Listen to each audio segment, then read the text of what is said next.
त्रिदलं त्रिगुणाकारं त्रिनेत्रं च त्रियायुधं त्रिजन्मपापसंहारम् एकबिल्वं शिवार्पणम् त्रिशाकैर्बिल्वपत्रैश्च अस्चिद्दैः कोमलैः शुभैः शिवपूजां करिष्यामि एकबिल्वं शिवार्पणम् अखण्डबिल्वपत्रेण पूजिते नन्दिकेश्वरे शुध्यन्ति सर्वपापेभ्यः एकबिल्वं शिवार्पणम्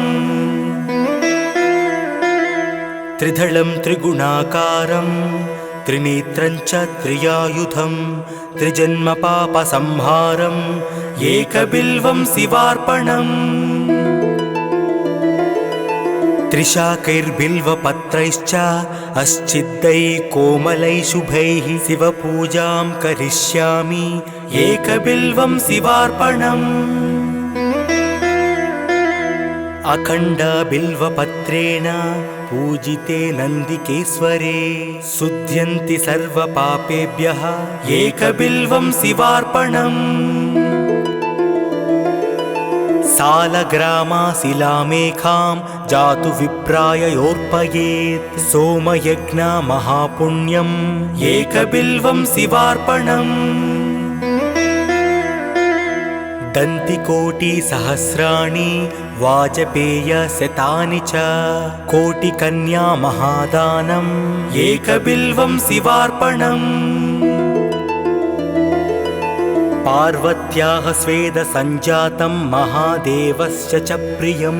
बिल्ववृक्षं नमस्यामि एकबिल्वं शिवार्पणम् सालग्रामाशिलामेखां जातु विप्राय योर्पयेत् सोमयज्ञमहापुण्यम् एकबिल्वं शिवार्पणम् दन्तिकोटिसहस्राणि वाजपेयशतानि च कोटिकन्या महादानम् एकबिल्वं शिवार्पणम् पार्वत्याः स्वेदसञ्जातं महादेवस्य च प्रियं बिल्ववृक्षं नमस्यामि एकबिल्वं शिवार्पणम् दर्शनं बिल्ववृक्षस्य स्पर्शनं पापनाशनम् अघोरपापसंहारम् एकबिल्वं शिवार्पणम् मूलतो ब्रह्मरूपाय मध्यतो विष्णुरूपिणे अग्रत शिवरूपाय एकबिल्वं शिवार्पणम् बिल्वाष्टकमिदं पुण्यं यः पठेत् शिवसन्निधौ सर्वपापविनिर्मुक्तः एकबिल्वं शिवार्पणम् दर्शनं बिल्ववृक्षस्य स्पर्शनं पापनाशनम्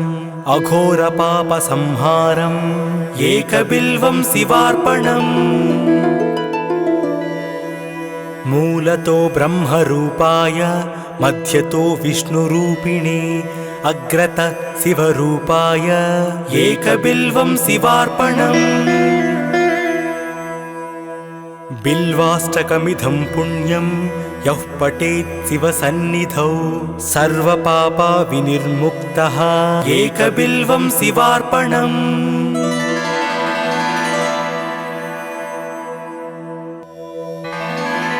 त्रिदलं त्रिगुणाकारं त्रिनेत्रं च त्रियायुधं त्रिजन्मपापसंहारम् एकबिल्वं शिवार्पणम् त्रिशाकैर्बिल्वपत्रैश्च अस्चिद्दैः कोमलैः शुभैः शिवपूजां करिष्यामि एकबिल्वं शिवार्पणम् अखण्डबिल्वपत्रेण पूजिते नन्दिकेश्वरे शुध्यन्ति सर्वपापेभ्यः एकबिल्वं शिवार्पणम् त्रिदलं त्रिगुणाकारं त्रिनेत्रं च त्रियायुधं त्रिजन्मपापसंहारम् एकबिल्वं शिवार्पणम् त्रिशाकैर्बिल्वपत्रैश्च अश्चिद्दैः कोमलैः शुभैः शिवपूजां करिष्यामि एकबिल्वं शिवार्पणम्। अखण्डबिल्वपत्रेण पूजिते नन्दिकेश्वरे शुध्यन्ति सर्वपापेभ्यः एकबिल्वं शिवार्पणम्। सालग्रामाशिलामेकां जातु विप्राय योर्पयेत् सोमयज्ञ महापुण्यम् एकबिल्वं शिवार्पणम्। दन्तिकोटिसहस्राणि वाजपेयशतानि च कोटिकन्या महादानम् एकबिल्वं शिवार्पणम्। पार्वत्याः स्वेदसञ्जातं महादेवस्य च प्रियं बिल्ववृक्षं नमस्यामि एकबिल्वं शिवार्पणम्। सालग्रामाशिलामेकां जातु विप्राय योर्पयेत् सोमयज्ञ महापुण्यम् एकबिल्वं शिवार्पणम्। दन्तिकोटिसहस्राणि वाजपेयशतानि च कोटिकन्या महादानम् एकबिल्वं शिवार्पणम्। पार्वत्याः स्वेदसञ्जातं महादेवस्य च प्रियं बिल्ववृक्षं नमस्यामि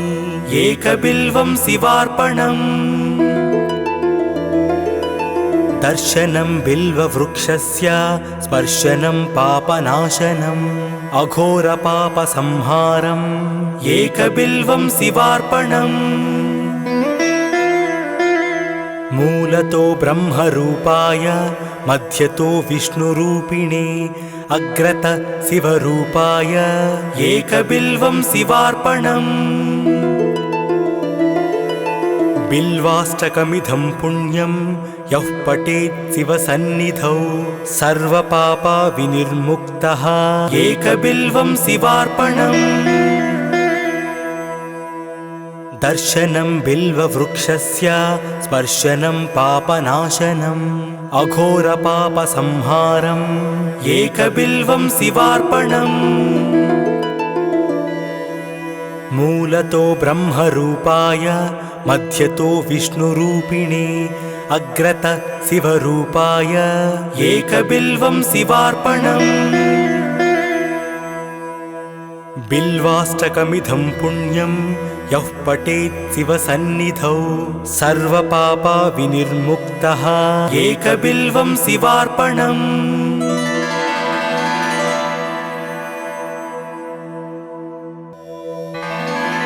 त्रिदलं त्रिगुणाकारं त्रिनेत्रं च त्रियायुधं त्रिजन्मपापसंहारम् एकबिल्वं शिवार्पणम्। त्रिशाकैर्बिल्वपत्रैश्च अश्चिद्दैः कोमलैः शुभैः शिवपूजां करिष्यामि एकबिल्वं शिवार्पणम्। अखण्डबिल्वपत्रेण पूजिते नन्दिकेश्वरे शुध्यन्ति सर्वपापेभ्यः एकबिल्वं शिवार्पणम्। त्रिदलं त्रिगुणाकारं त्रिनेत्रं च त्रियायुधं त्रिजन्मपापसंहारम् एकबिल्वं शिवार्पणम्। त्रिशाकैर्बिल्वपत्रैश्च अश्चिद्दैः कोमलैः शुभैः शिवपूजां करिष्यामि एकबिल्वं शिवार्पणम्। अखण्डबिल्वपत्रेण पूजिते नन्दिकेश्वरे शुध्यन्ति सर्वपापेभ्यः एकबिल्वं शिवार्पणम्। सालग्रामाशिलामेकां जातु विप्राय योर्पयेत् सोमयज्ञ महापुण्यम् एकबिल्वं शिवार्पणम्। दन्तिकोटिसहस्राणि वाजपेयशतानि च कोटिकन्या महादानम् एकबिल्वं शिवार्पणम्। पार्वत्याः स्वेदसञ्जातं महादेवस्य च प्रियं बिल्ववृक्षं नमस्यामि एकबिल्वं शिवार्पणम् सालग्रामाशिलामेखां जातु विप्राययोर्पयेत् सोमयज्ञ महापुण्यम् एकबिल्वं शिवार्पणम् दन्तिकोटिसहस्राणि वाजपेयशतानि च कोटिकन्या महादानम् एकबिल्वं शिवार्पणम् पार्वत्याः स्वेदसञ्जातं महादेवस्य च प्रियं बिल्ववृक्षं नमस्यामि एकबिल्वं शिवार्पणम् दर्शनं बिल्ववृक्षस्य स्पर्शनं पापनाशनम् अघोरपापसंहारम् एकबिल्वं शिवार्पणम् मूलतो ब्रह्मरूपाय मध्यतो विष्णुरूपिणे अग्रत शिवरूपाय एकबिल्वं शिवार्पणम् बिल्वाष्टकमिदं पुण्यं यः पठेत् शिवसन्निधौ सर्वपापविनिर्मुक्तः एकबिल्वं शिवार्पणम् दर्शनं बिल्ववृक्षस्य स्पर्शनं पापनाशनम् अघोरपापसंहारम् एकबिल्वं शिवार्पणम् मूलतो ब्रह्मरूपाय मध्यतो विष्णुरूपिणे अग्रत शिवरूपाय एकबिल्वं शिवार्पणम् बिल्वाष्टकमिदं पुण्यं यः पठेत् शिवसन्निधौ सर्वपापविनिर्मुक्तः एकबिल्वं शिवार्पणम्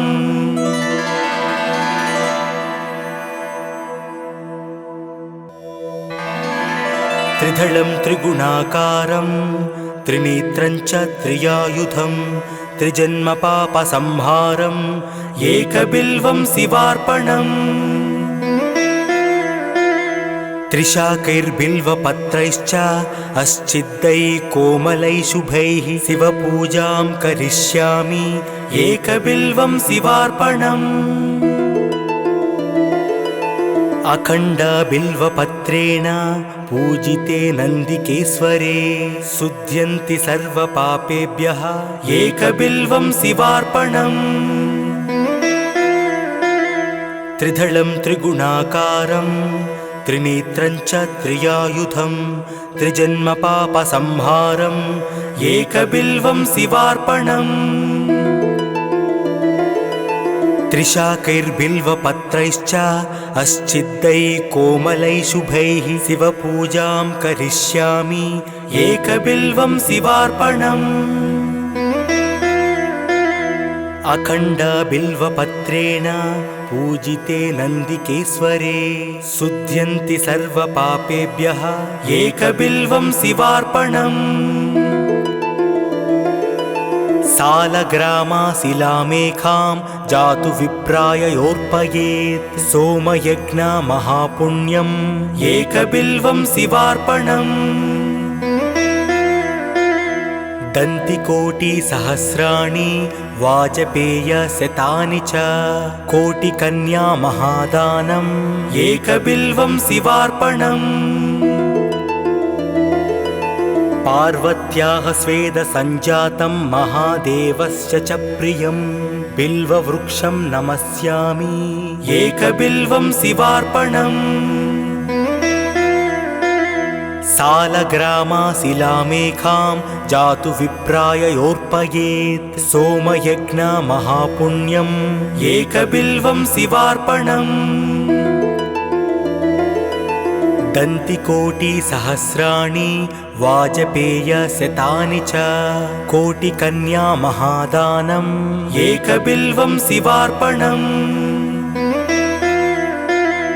पार्वत्याः स्वेदसञ्जातं महादेवस्य च प्रियं बिल्ववृक्षं नमस्यामि एकबिल्वं शिवार्पणम् दर्शनं बिल्ववृक्षस्य स्पर्शनं पापनाशनम् अघोरपापसंहारम् एकबिल्वं शिवार्पणम् मूलतो ब्रह्मरूपाय मध्यतो विष्णुरूपिणे अग्रत शिवरूपाय एकबिल्वं शिवार्पणम् बिल्वाष्टकमिदं पुण्यं यः पठेत् शिवसन्निधौ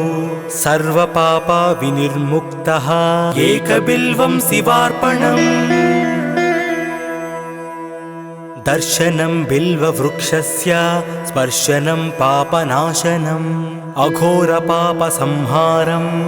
एकबिल्वं शिवार्पणम् मूलतो ब्रह्मरूपाय मध्यतो विष्णुरूपिणे अग्रत शिवरूपाय एकबिल्वं शिवार्पणम् बिल्वाष्टकमिदं पुण्यं यः पठेत् शिवसन्निधौ सर्वपापविनिर्मुक्तः एकबिल्वं शिवार्पणम्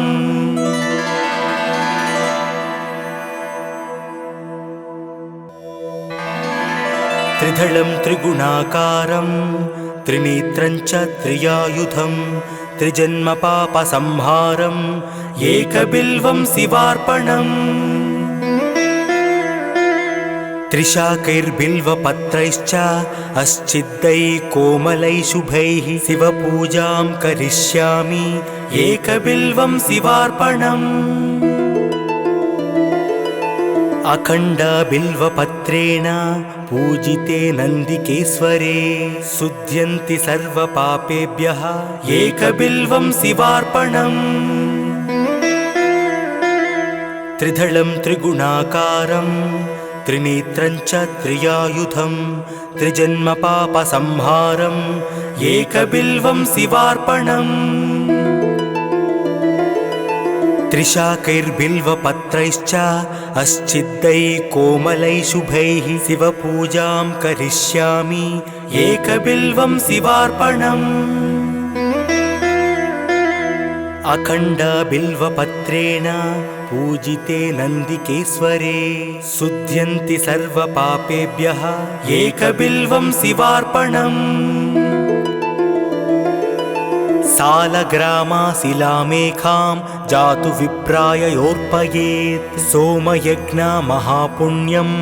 एकबिल्वं शिवार्पणम् दन्तिकोटिसहस्राणि वाजपेयशतानि च कोटिकन्यामहादानम् एकबिल्वं शिवार्पणम् पार्वत्याः स्वेदसञ्जातं महादेवस्य च प्रियं बिल्ववृक्षं नमस्यामि एकबिल्वं शिवार्पणम् सालग्रामाशिलामेकां जातु विप्राय योर्पयेत् सोमयज्ञमहापुण्यम् एकबिल्वं शिवार्पणम् दन्तिकोटिसहस्राणि वाजपेयशतानि च कोटिकन्यामहादानम् एकबिल्वं शिवार्पणम् पार्वत्याः स्वेदसञ्जातं महादेवस्य च प्रियं बिल्ववृक्षं नमस्यामि एकबिल्वं शिवार्पणम् दर्शनं बिल्ववृक्षस्य स्पर्शनं पापनाशनम् अघोरपापसंहारम् एकबिल्वं शिवार्पणम् मूलतो ब्रह्मरूपाय मध्यतो विष्णुरूपिणे अग्रत शिवरूपाय एकबिल्वं शिवार्पणम् बिल्वाष्टकमिदं पुण्यं यः पठेत् शिवसन्निधौ सर्वपापविनिर्मुक्तः एकबिल्वं शिवार्पणम् दर्शनं बिल्ववृक्षस्य स्पर्शनं पापनाशनम् अघोरपापसंहारम् एकबिल्वं शिवार्पणम् मूलतो ब्रह्मरूपाय मध्यतो विष्णुरूपिणे अग्रतः शिवरूपाय एकबिल्वं शिवार्पणम् बिल्वाष्टकमिदं पुण्यं यः पठेत् शिवसन्निधौ सर्वपापा विनिर्मुक्तः एकबिल्वं शिवार्पणम्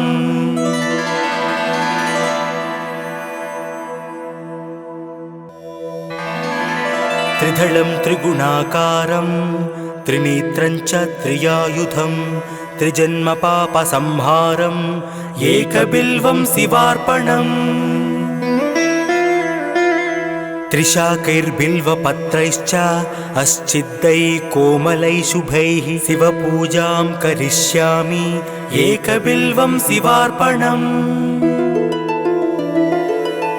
अखण्डबिल्वपत्रेण पूजिते नन्दिकेश्वरे शुध्यन्ति सर्वपापेभ्यः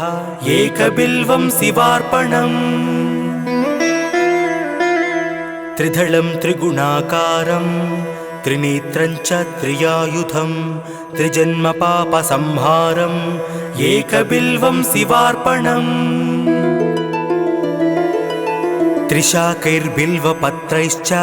अश्चिद्दैः कोमलैः शुभैः शिवपूजां करिष्यामि एकबिल्वं शिवार्पणम् अखण्डबिल्वपत्रेण पूजिते नन्दिकेश्वरे शुध्यन्ति सर्वपापेभ्यः एकबिल्वं शिवार्पणम् सालग्रामाशिलामेखां जातु विप्राय योर्पयेत् सोमयज्ञमहापुण्यम् एकबिल्वं शिवार्पणम् दन्तिकोटिसहस्राणि वाजपेयशतानि च कोटिकन्या महादानम् एकबिल्वं शिवार्पणम् पार्वत्याः स्वेदसञ्जातं महादेवस्य च प्रियं बिल्ववृक्षं नमस्यामि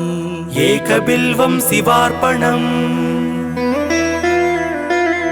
सालग्रामाशिलामेखां जातु विप्राय योर्पयेत् सोमयज्ञमहापुण्यम्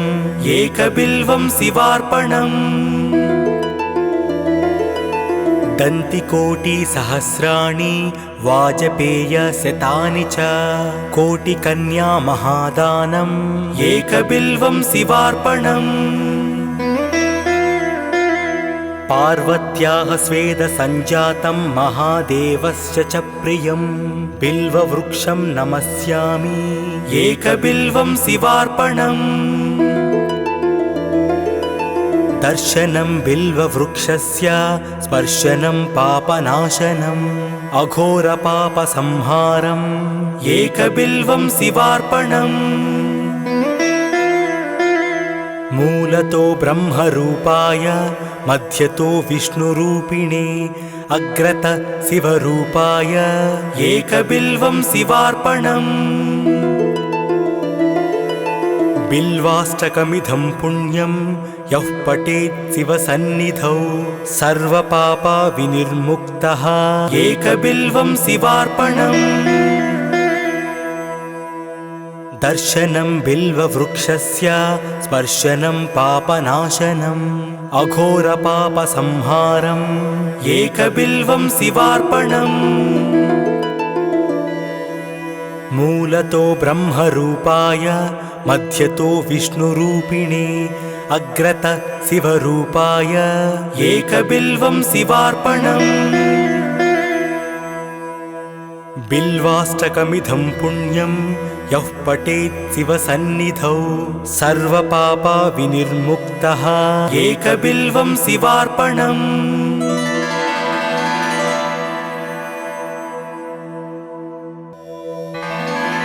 त्रिदलं त्रिगुणाकारं त्रिनेत्रं च त्रियायुधं त्रिजन्मपापसंहारम् एकबिल्वं शिवार्पणम् त्रिशाकैर्बिल्वपत्रैश्च अश्चिद्दैः कोमलैः शुभैः शिवपूजां करिष्यामि एकबिल्वं शिवार्पणम् अखण्डबिल्वपत्रेण पूजिते नन्दिकेश्वरे शुध्यन्ति सर्वपापेभ्यः एकबिल्वं शिवार्पणम् त्रिदलं त्रिगुणाकारं त्रिनेत्रं च त्रियायुधं त्रिजन्मपापसंहारम् एकबिल्वं शिवार्पणम् त्रिशाकैर्बिल्वपत्रैश्च अस्चिद्दैः कोमलैः शुभैः शिवपूजां करिष्यामि एकबिल्वं शिवार्पणम् अखण्डबिल्वपत्रेण पूजिते नन्दिकेश्वरे शुध्यन्ति सर्वपापेभ्यः एकबिल्वं शिवार्पणम् सालग्रामाशिलामेकां जातु विप्राय योर्पयेत् सोमयज्ञमहापुण्यम् एकबिल्वं शिवार्पणम् दन्तिकोटिसहस्राणि वाजपेयशतानि च कोटिकन्या महादानम् एकबिल्वं शिवार्पणम्